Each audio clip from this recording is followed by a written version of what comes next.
Hello students. So today we will start with two more questions of 3 marks each from page number 9. First question is how archaeologists track social differences. किन आधार पे archaeologist ये पता लगाते हैं कि Harappan civilisation में सामाजिक अंतर था। तो पहला पॉइंट है द बरियल साइट्स। जब उन्होंने एक्सकवेशन किया तो जब उन्होंने जो डेड बॉडीज़ थी उनको एक्सकवेट किया तो वहाँ पे दो अंतर मिले। कुछ डेड बॉडीज़ को तो सीधा गड्ढा खोद के दबाया हुआ था, बट कुछ डेड बॉडीज़ को एक अलग से पिट खोदा गया था और उस पिट जो था, गड्ढा जो था, वो ब्रिक से कवर्ड होता था। ठीक है, उसको एक अलग ढंग से गड्ढा बनाया था। जैसा कि आपने मिस्र के पिरामिड के बारे में सुना होगा, तो जो ममीज़ दफनाए जाते थे, कुछ ऐसा ही केस हमारे बरियल साइट्स में मिला है, जो कि सोशल डिफरेंस को इंडिकेट करता है। The burial sites some were normal but some were lined with bricks, so these were the differences.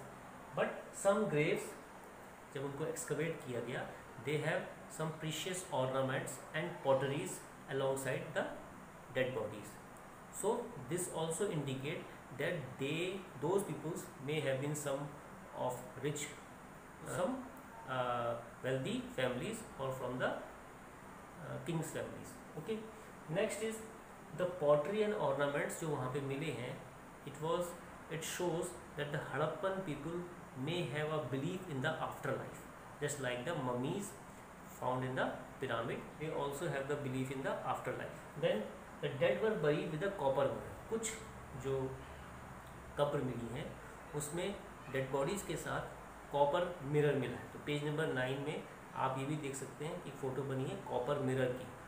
Okay, then next question is what was the utilitarian and luxurious things which have been found and excavated from the Harappan civilization. Utilitarian का मतलब होता है जो रोज़मर्रा के जीवन में काम आने वाली चीज़ें हैं। Okay, just like the objects which of daily use, like stone है, क्ले मॉडल्स हैं, नीडल्स हैं, बीड्स हैं, these are of daily use which were used by the Harappan people.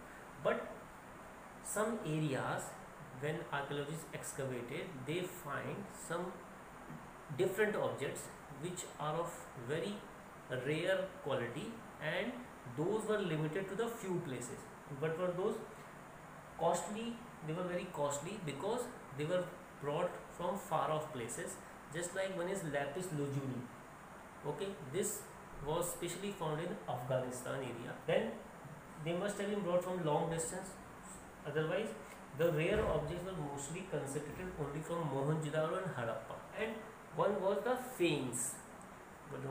Fence जो आर्कियोलॉजिस्ट का मानना है ये परफ्यूम के रूप में इस्तेमाल होता होगा।